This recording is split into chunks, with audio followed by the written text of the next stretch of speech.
శ్రీరామ్ శ్రీమాత్రే నమః. జై జనసేన, జై పవన్ కళ్యాణ్, జై వరాహి. వందే మాత్రం వీక్షకులకు అందరికీ నమస్సుమాంజలు.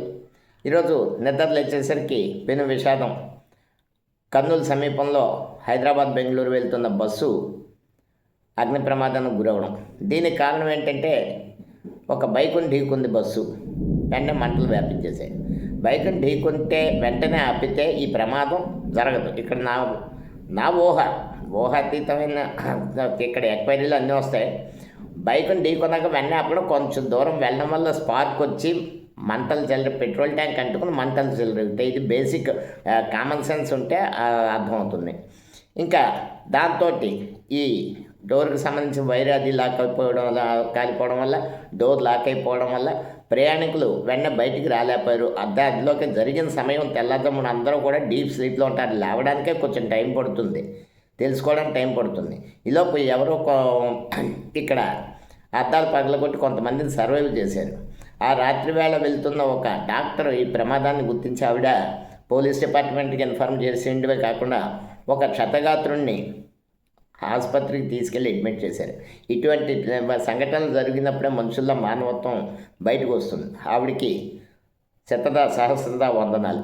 ఇంకా సరే, ఇక్కడ యాక్సిడెంట్ జరగడానికి కారణం అయితే డ్రైవర్, అందులో నో సెకండ్ థాట్. ఇంకా లోపల బస్సు కాలిపోయిందనడానికి కారణం సహజంగా బస్సులు తయారు చేసే కంపెనీలు ఏవైతే ఉన్నాయో, అశోక్ లేలాండ్ కానీ, టాటా మోటార్స్ కానీ, వోల్వో కానీ, బెంజ్ కానీ, ఇతర కంపెనీలు వాళ్ళు సేఫ్టీ నార్మ్స్ ప్రకారమే చాసిస్ కానీ ఇదే తయారు చేస్తారు.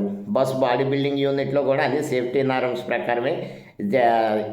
మా ఆర్డినరీ సిట్టింగ్ అయితే అలాగా, స్లీపర్ అయితే ఎన్ని అన్న వాళ్ళు ఆ పద్ధతి ప్రకారమే చేస్తారు, కానీ అక్రమంగా చేయరు. ఇది బస్సు కొనుక్కున్నాక ఈ ట్రావెల్స్ యజమానులు చేసే పనులు, రవాణా శాఖ అధికారులతోటి కలిసి చేసే పనులు ఏంటంటే, ఇక్కడ ఈ బస్సు డయ్యుడామంలో కొని రిజిస్ట్రేషన్ చేసి ఒరిస్సాలో ఆల్ట్రేషన్కి 42 సీటింగ్కి ఆల్ట్రేషన్ చేశారు. ఆ తర్వాత స్లీపర్గా నడుపుతున్నారు.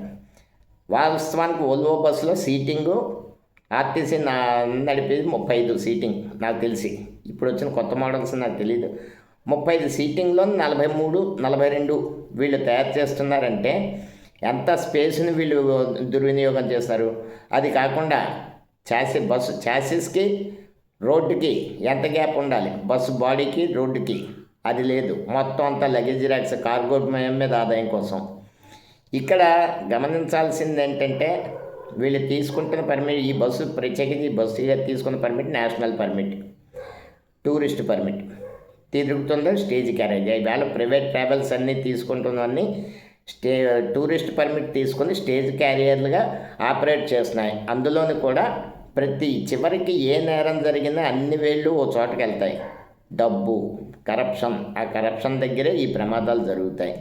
ఈవేళ నారమ్స్ వ్యతిరేకంగా పనిచేస్తున్న బస్సును ఏరేయడం మొదలెడితే ఈ రాత్రికి రాత్రి ఒక్క ట్రావెల్స్ బస్సు రోడ్డు మీద తిరగదు. 2014లో దివాకర్ ట్రావెల్స్ బస్సు అగ్నికి ఆహుతం అయిపోయి ఒక కల్వర్టుని ఢీకొని కల్వర్టు తాలూకు పైపేదో డీజిల్ ట్యాంక్ తలుకొని అగ్ని ప్రమాదంలో 45 మంది బూడిదైపోయారు, డ్రైవర్తో సహా. ఆ రోజున వీళ్ళు మేము ఒక బస్సును మాది కాదు లీజుకి ఇచ్చేసామని తప్పించుకున్నారు దివాకర్ రెడ్డి బ్రదర్స్.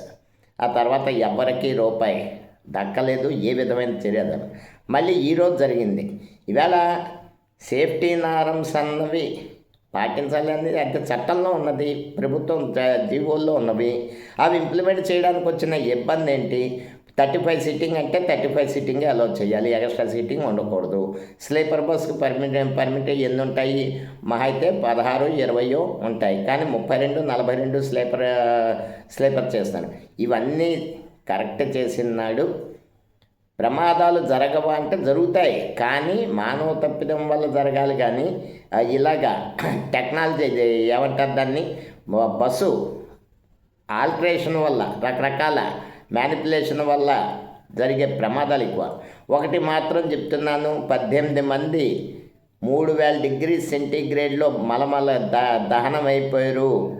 వాళ్ళ క్షణంలో ఎంత బాధ, మరణయాతన అనుభవించి ఉంటారో. ఈ బస్సు ప్రమాదంలో ఈ బస్సులకు సంబంధించి లంచాలు తీసుకొని ప్రతి ఉద్యోగస్తులు కానీ అక్రమాలు చేసి సంపాదిస్తున్న ట్రావెల్స్ యజమానులు కానీ అంతకు మించిన శిక్ష అనుభవిస్తారు. కాబట్టి ప్రభుత్వం చర్యలు తీసుకోవాలి. భవిష్యత్తులో అన్నీ కూడా సేఫ్టీ నారమ్స్ ప్రకారం ఉండాలని కోరుకుంటూ, కర్మ ఎవరిని విడిచిపెట్టదు. చివరిగా చెప్పేది అదే, మీరు చేసిన తప్పులకి ఇక్కడ ప్రయాణికులు మరణించారు, అంతకంతా మీరు అనుభవిస్తారు, అంతకు మించి చెప్పడానికి లేదు. వందే మాత్రం. జై హింద్.